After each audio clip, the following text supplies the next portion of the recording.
Welcome to the book review series. और आज के लिए एक मैं फ्रेश बुक लेके आई हूँ which is not a thriller.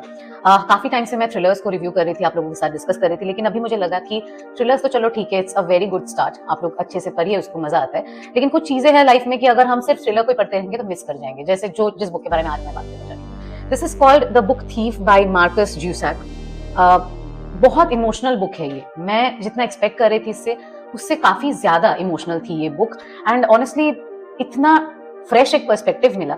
ये बुक जो है it is narrated by death, मौत बुक को नरेट कर रही है। Can you imagine what kind of like what should I से ट्विस्टेड पर्सपेक्टिव इज दैट। किसी ने कभी सोचा कि मौत एक स्टोरी को नरेट कर रही होती है, सो व्हिच इज व्हाई एक होता है ना, शुरू में मुझे झटका लगा व्हाट, तो that is how it starts and it was very emotional because ये नाजी जर्मनी के बारे में बात होती है।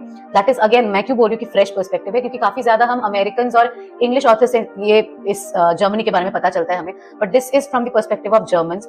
और ये बुक जो है बहुत स्टीरियोटाइप्स को भी ब्रेक करते कि सारे Germans were not contributing to the war, सारे जर्मन्स खुश नहीं थे वॉर से।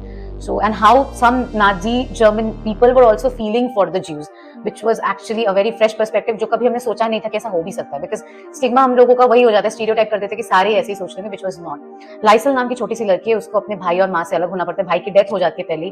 भाई के डेथ के टाइम पे उसको एक पहला बुक मिलता है, तो जिससे इसकी बुक थीफ जो है तब बनना शुरू करती है। अपनी माँ से भी इसको अलग कर लिया जाता है, she sent to a foster home जहाँ पे वो बड़ी होती है। She comes across various people. Foster home में she has a very nice relationship with the father.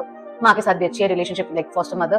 But होता कि सब कुछ के बीच ये पूरा जर्मनी का सिनेरियो दिखाया जाता है कि कैसे क्योटिक मतलब जर्मनी होके रखा है उस टाइम पे। Like everywhere it's burning, they are burning books and different kind of tragedy, लोगों की मौत हो रही है, and of course you can understand death narrate कर रही है, तो what can be there. So it's a very different book, but honestly when you start relating to the characters it becomes more emotional than it should be. और ये तब और ज्यादा feel होने लगता है व्हेन यू रियलाइज की standing in 2026 the world has not really changed much.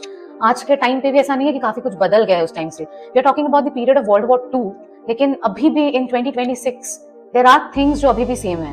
You know, talking about the Palestine Israel वो situation, no there is barely any change, and human जो प्लाइट है, जो दुख है, वो अभी भी कुछ एक्सटेंट तक वैसी ही है, सिचुएशन वैसी ही है। तो it doesn't like it hurts actually to feel that way.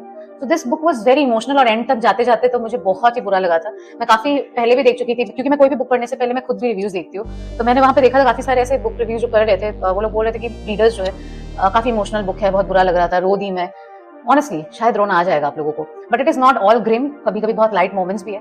It's a good read, and I think everybody must read this book to understand कि दुनिया एक्चुअली रियलिटी कैसी है, एंड हम कितने प्रिविलेज लोग हैं कि इन सब चीजों से हमें गुजरना नहीं पड़ता है। So yeah, this is called The Book Thief.